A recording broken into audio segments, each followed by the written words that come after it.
Story is king, except in this movie where there's literally no story.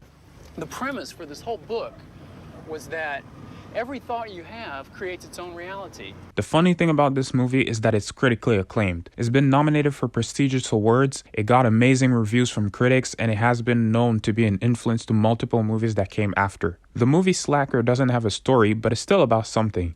And the truth is that it succeeded because it came out at the right time and at the right place. The concept of Slacker is very simple. It's a chain of dialogue and monologue. Whether it's in the middle of the street, in a cab, or in someone's house, we spend a day in Austin, Texas, following the conversations and lives of different people. The topic range from UFOs, social class, the government, whatever. They can be silly or extremely serious. But that's all the movie is, a series of dialogue and monologue. No story. Most characters, especially the young ones, are a representation of the word slacker. They refuse to accept what the government shoves down their throats, they are jobless, they stay at home all day, and don't seem to contribute much to society. They don't seem to be characters worthy of making a movie about. But these characters resonated very well with the young people of their time. During the 90s, the year that Slacker got released, Generation X were still in their youth, ranging from 10 to 25-year-olds. The older generations were very critical of them. They were called cynical, lazy, addicted to MTV, but most importantly, slackers. It came down to the point where they were commonly referred to as the slacker generation. People with no jobs who watch TV all day have no interest in politics or topics of serious matter. I think it's hypocritical of baby boomers to name call when they have hippies, but whatever. In contrast with all the other generations that were associated with world wars or heroism,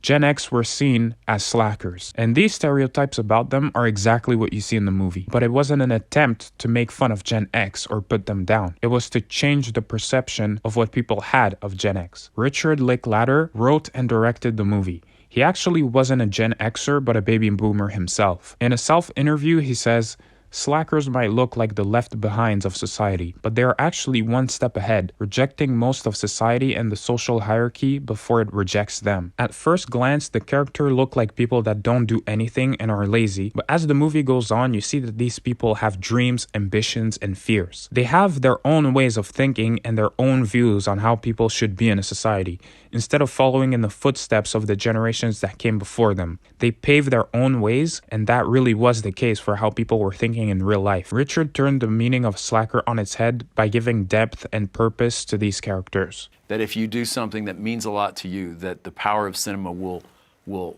translate. That feeling you're investing in, even if you're just filming this coffee cup, but this coffee cup means a lot to me because, that will, through the power of cinema alone, can have that potential to communicate something on some other level. So I take something in boyhood like, a kid staring at a decomposing bird. I did that, I remember it, but will that mean anything to anybody else? And I don't have to think too much about that. I go, it will. He only had $20,000 to make the movie. He didn't have a distributor or a marketing plan. One thing that helped create buzz for a movie with no plot is that it was filmed in the city of Austin. With a population of less than 500,000 during the 90s, when the movie got released, young people were hyped to see themselves on the big screen. Before Slackers, Austin was only represented in westerns. For the first time, they were shown as something other than cowboys. The movie sold out in a small theater, and this created more anticipation for the people who hadn't seen the movie. Something of the sort could have never happened in a big city like New York. It had to be a small town, and it had to be authentic and true to how the people there lived, so the people of Austin were incredibly happy with the movie. After a year or so, the movie was so popular in Austin that word got out. It started to get accepted in festival and got nominated at award shows. That's really when Slackers became a national movie. This was also during the time that the indie wave of the 90s was taking place.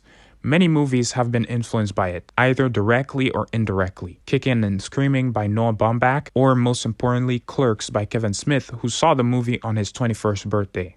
Many people also credit this movie with influencing the mumblecore wave of the 2000s, which is how I heard of the movie. Most mumblecore movies have a very loose plot and rely on dialogue and characters rather than story. Over the year, Richard Linklater has mastered this technique of making movies with no plot.